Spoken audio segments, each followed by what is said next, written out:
Hello, everyone watching and listening. Today, I'm speaking with author, columnist, and political commentator Douglas Murray, who's been on my podcast a number of times. We talked about his latest book not so long ago, The War on the West. We discuss how a misguided purpose leads to abject misery and hopelessness, the cowardice of experts who choose silence, experts and others, let's say, who choose silence in the face of malevolence, the psychology of fear, and the necessity of willful exposure to combat that fear. So we went out for dinner last night to Royal 35, which was very good. That's a steakhouse that looks like a classic mafioso place, as far as I'm concerned, but they make great steaks. And one of the things we talked a little bit about was your burgeoning interest in purpose. And so I'm curious about that. So the first question I have, I guess, is why you think that's attracted your interest, that particular topic? I think it's because I just increasingly notice, as I'm sure you do, that it's the question underneath almost all questions in our day. A lot of the things that you and I spend a considerable amount of our time railing against are things we critique, criticize, find holes in, push back against. But you're always confronted by the fact that you're dealing with somebody who believes that they find their sense of purpose from the thing that we find, untruthful, irritating, or worse. And you see all of these versions in our day, I think, of misguided purpose right, used to the wrong ends, meaning found in places that really don't give much satisfaction, but give people the drive to get up in the morning and act sometimes well, often malevolently.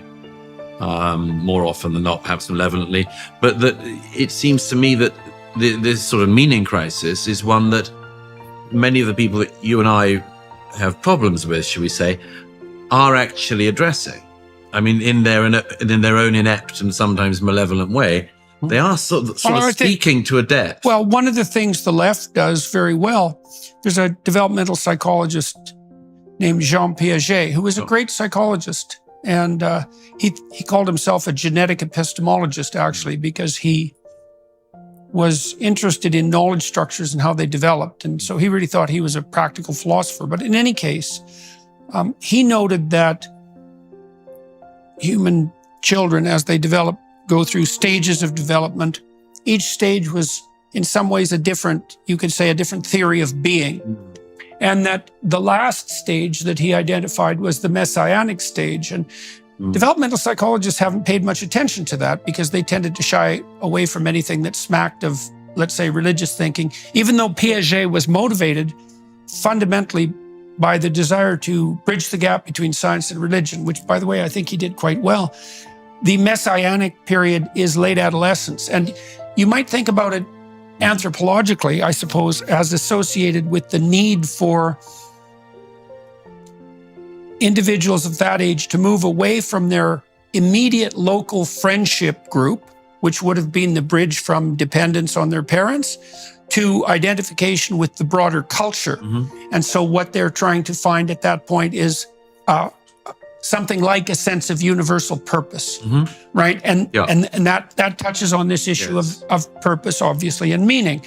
And you, in the way that you laid this out when we began this discussion, you implied a number of presuppositions that there are malevolent purposes, that there are fractured purposes, that there are counterproductive purposes, that there is purpose. I presume you would also agree that there are shallow purposes and deep purposes. Absolutely. Yeah, like there are shallow enjoyments and deep enjoyments. One of the things that Burke says in his work on the sublime is that, of course, there are the things you immediately know to be enjoyable, and there are acquired pleasures. And that's just on the level of pleasures. And he gives the example, I think, of cigar smoking or whiskey, I think, as an example of a pleasure you don't get straight away. Olives. So, yes, I mean, there are things that can drive people and give also an ephemeral sense of purpose. But the issue of deeper purpose is one I just see as being very dangerously unaddressed in our day. And I think I referred to this recently in a speech in London, saying if, for instance, the left approach you with the opportunity to spend your life rampagingly campaigning to provide, cosmic social justice on this earth now, saving the planet, not burning to death tomorrow, various other things, and also are driven by things like envy, resentment, very, very deep human instincts, ineradicable human instincts, that if you don't like what they're doing and what they're suggesting, you can't just answer on a technicality. The example I gave in that speech in London was, if you have people telling you and get a burning sense of meaning in your life by being resentful, a conservative or somebody on the right cannot simply say, well, we've got a tax break we've discovered. Right. I mean, it might do something. They also can't simply say that resentment is wrong because the alternative isn't well fleshed out. Well, the alternative, as Nietzsche says, is gratitude. Well, right. Which is doable, but you need to work at that more than you need to work at resentment. Okay. So there's a bridge there between the idea of longer term and acquired purposes and practice and work. You said that you have to work at gratitude, right? And so that makes it a practice. And I think that people generally presume that a sentiment or state of mind like gratitude is something that descends upon you rather than something that you acquire through effort. And I think that that's a real mistake, right? Absolutely. I mean, you and I think both probably have the same attitude on this, which is that we know that, we're very lucky today to be sitting in a city which has its problems, but is very successful. You've got some chance of being mugged in the street, but not all that much. If you do, you can get justice. There is a justice system. There are people who hear you if you have suffered an injustice. We know that all of these things are actually worldwide at the moment and also historically very, very unusual. So you and I might have quite a developed sense of gratitude because we might remind ourselves of these things on a daily basis. I might remind myself, I walked past St. Patrick's Cathedral this morning. I think, what a building. Now, you can take that for granted or you cannot, and you can think even for a second about the amount of labor and devotion that went into that. But that is something that some people need to be reminded of. And my suspicion is that the societies we live in now in the developed West, you do have to work at it. And the reason why is that there's this massive context collapse whereby we assume that the state that we are in is the natural state of mankind. And somebody I know who's... Well, and there's also conservatives and the progressive types tend to differ on what constitutes the natural state of mankind. Because the conservatives, and I would say the wiser people, tend to be more influenced, you might say, by Thomas Hobbes than by Jean-Jacques Rousseau. And we assume that, let's say that the state of brutish natural life is... or the state of natural life is brutish and short and miserable rather than some pre-industrial paradisal state where everyone lived in harmony with nature. Right? Well, I gave the example in my last book, In the War in the West, of this rather delicious but savage lesson that a group of French sailors learned after Rousseau. They're big Rousseauians. They land on an island in New Zealand and assume that the natives live in a state of nature. And I think they're all killed and eaten. The ones who survive the expedition and end up with a very low opinion of Rousseau. Right. They learned it the hard way. And that's the same Rousseau that let all his children rot in orphanages, right? Yes, yeah. Right. But anyhow, I think that this issue of are you talking at comparable depths remains important. Gratitude is obviously a part of this. Gratitude becomes easier to feel if you know what the alternatives are. One of the things I always say about resentment that's a good opposite, I think. Yeah, and I know a school teacher who says that the single biggest thing that will change the behavior of a child is if they are of an immigrant background and go back in a school holiday to their country of origin. Right. If you meet your second, third cousins in Pakistan or Algeria or Sudan, you have a different view of Canada, Britain, or America. Yeah, well, that also touches on part of the reason that you laid out for ingratitude, the way you conceptualized it to begin with, say, talking about walking down the streets of New York, being unable to compare that with anything outside of New York Absolutely. in this present. So ignorance is actually one problem, is that if you don't know anything about history, and there's also, I suppose, as well as ignorance, there's willful blindness and the unwillingness to put in the effort that it would require to be grateful. Absolutely. So, I've been considering the book of Job in some depth recently, and it's a very interesting book, and it pertains to purpose, I would say. So by the time the book of Job is written and eventually introduced into the biblical corpus, there's a real transformation in the conceptualization of God. And there's a key figure in that transformation, which is extraordinarily interesting. The figure is Elijah. So when Christ is transfigured on the Mount, two prophets appear with him. One is Moses, and that's obvious why that is. But the other is Elijah. And Elijah, compared to Moses, is a relatively minor figure. And so there's some chapter or some verses devoted to his story, but not a lot. But here's the key psychological significance, let's say, of Elijah. So Elijah set himself up against Jezebel, who was a queen at that time, a foreign queen of Israel, who had introduced the worship of Baal into the Israeli culture. And Baal was a nature god. And so Elijah has a famous dispute with the prophets of Baal and ends up with Yahweh's help defeating them. And so he establishes supremacy over Baal. This is a golden calf. Yeah. He builds an altar. He builds an altar and challenges the prophets of Baal to have the sacrifice destroyed by their God, and that doesn't happen. And then he calls on Yahweh, who sends down fire to destroy not only the sacrifice, but the altar itself. And then he has the prophets of Baal put to death, which doesn't exactly thrill Jezebel. And then he runs away because she's after him.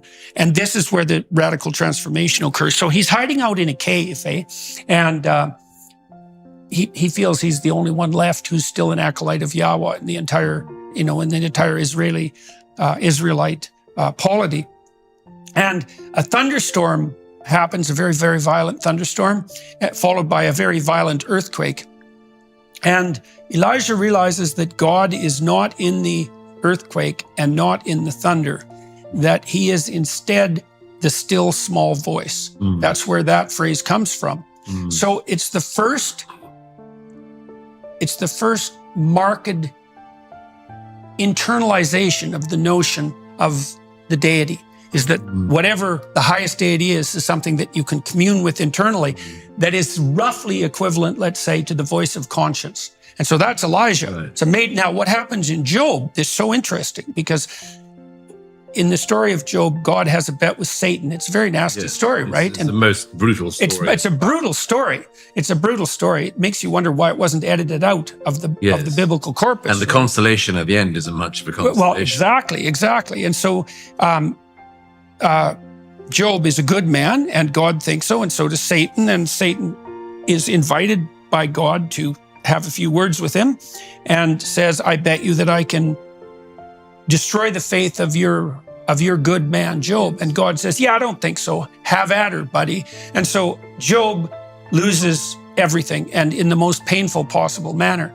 And what he does, as far as I can tell, is that he uses that internal guide of conscience, which was now, say, allied with the voice of God in some sense, against these terrible external forces that are conspiring to bring him down, right? Because his wife dies. The children will die. Children die. The cattle die. He's covered in boils. Yeah, and his friends are making fun of him because they think he must have done something to deserve this, right? So he's like taken to the bottom of reality. But he refuses to lose faith. Now, you might say, and this is where the story, I think, transcends something like mere rationality, but we can argue about that. You might say that the logical conclusion from that misadventure is that Job has every rational reason to shake his fist at the sky and curse God, right? But he doesn't. He maintains faith in the goodness of being, despite the fact that he's suffering dreadfully. Yeah. And see, despite what the voice from the whirlwind says to him, which is the least comforting thing that the voice could say, which is, who are you to question the Lord thy God? Right. But this is such an interesting issue here, because I've watched people in the deep throes of misery, and I can tell you that one of the things that will make misery hell is ingratitude. And so part of the story of Job seems to me to be an injunction, and that is that no matter what happens to you, and that means in some sense, no matter the facts at hand, that you are called upon never to lose faith in the essential goodness of being, right? To conduct yourself as if, what would you say, the cosmos itself is well structured, despite the evidence that happens to be being presented to you within the confines of your life. And I think that's the same as the practice of gratitude. I'd agree. By the way, bring that to a rather maybe a not obvious segue, but we were also talking last night about the fact I saw you discussed recently the question of euthanasia and the way in which the Canadian authorities have been doing this. I mentioned to you that some years ago I went to speak with euthanasia doctors and indeed patients in Belgium and the Netherlands. They're very advanced on this. And I wrote several long essays on the subject. It's a horrible subject to dwell on, of course. But actually, one of the reasons why I've always remained exceptionally suspicious of legalized dying, as they call it. I have, as we all have, friends who you think at the end, I wish the suffering could just stop. Yeah. So I recognize that it's, do you want it to be in the hands of the government or any more in the hands of a doctor than it already is, let alone in the hands of the family or anything? I'm not sure about that.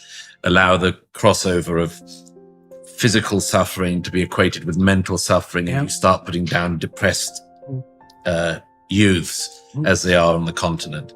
Or the example I've been giving recently. And they're moving towards that in Canada. Absolutely. I mean, there's this poor girl who survived the Brussels airport attack. She saw most of her classmates blown up. Her life didn't really recover, and she was put down with euthanasia by the Belgian state last year at the age of, I think, 24.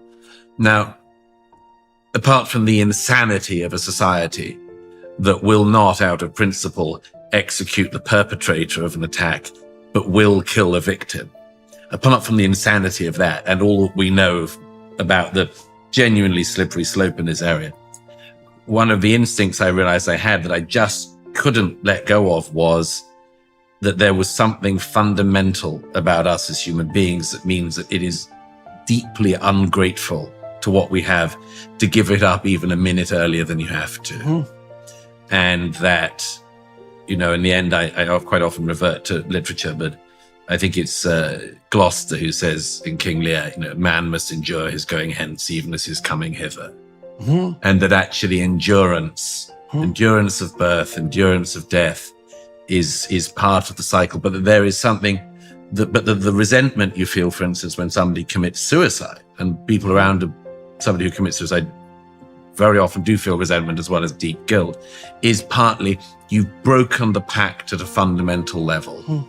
You've made all of us see something we didn't wish to see, or concede something we didn't need, and left us powerless. And left us powerless.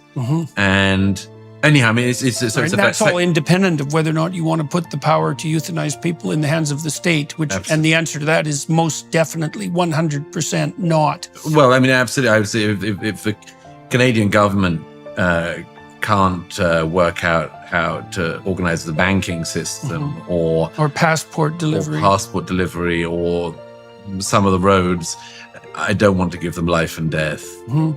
Particularly not over mentally ill people.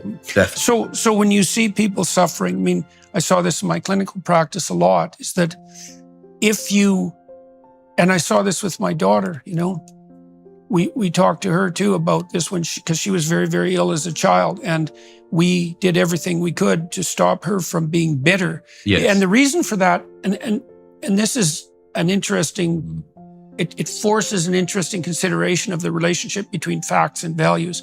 So she had 40 deteriorating joints, and each of them were painful. And that's a lot of joints, and that's a lot of pain. And that was only a few of the things that were wrong with her. But had she become resentful and bitter, then she would have had all those problems, Plus, she would have been resentful and bitter. And as far as I can tell, the way you turn tragedy into hell is by becoming resentful and bitter. Now, here's a fact value problem. So you tell me what you think about this. So she could have said to me, Dad, given the facts at hand, the logical conclusion to derive, so that's an induction, let's say, the logical conclusion to derive is that life is terrible and unjust, and it would be irrational of me not to be bitter. And, I think, and this is the conundrum that you see in Job too, is that, when you set up a story so that someone loses everything, you set up the story so that they have lost everything. And the conclusion to derive from the loss of everything, the logical conclusion seems to me almost pro forma, given that you've lost everything, is that you have every right to shake your fist at the sky. Yes, but the oddity of it, and the oddity is, about resentful people or bitter people, is that, and again, it's a point I've made a lot since The War in the West came out, is I think we probably all have the same experience, everyone watching and you and I, which is we've probably all come across very bitter and resentful people in our lives who seem to have quite a good lot. I mean, for instance, who are financially secure. Yeah. I suspect we've also come across people who seem to who have nothing, materially or otherwise, who live lives of gratitude and grace. Those are the people that really strike you. Those are the people that really strike you when you meet them. Absolutely. That's for sure. But this one of the reasons I'm interested in this is because it seems fascinating to me that you can have that you can have an attitude which every socioeconomic thing doesn't actually matter. Yeah. If you're a resentful person and you're given $1 million tomorrow, you will be a resentful person the day after or the week after as well. Right. This isn't going to make any difference. Right. Well, so does that imply? See, this is, I'm trying to wrestle with the distinction, let's say, between faith and reason, let's say. And so, it seems to me, first of all, I don't think faith is the willingness to believe in superstitious nonsense for which there's no evidence. Which is the definition that has mainly ridden through the last few decades. Yes, exactly. But I think faith is a decision to act in courage and trust. And I think it's a decision to make that a practice. And I think in some ways it's a decision to make that a practice, God damn it, regardless of the evidence. So, I have a friend who was brutally tortured in a Canadian residential school when he was a kid. And you can't listen to what happened to him without it tearing, you can't listen to it. Yeah. It's unbelievably brutal and awful, and he was devastated by that. And was on the street for a good while, drinking and doing drugs and tearing himself into pieces. And he had great grandparents who really loved him, and he was an inheritor of his cultural tradition, a genuine inheritor. And so he made a decision that he was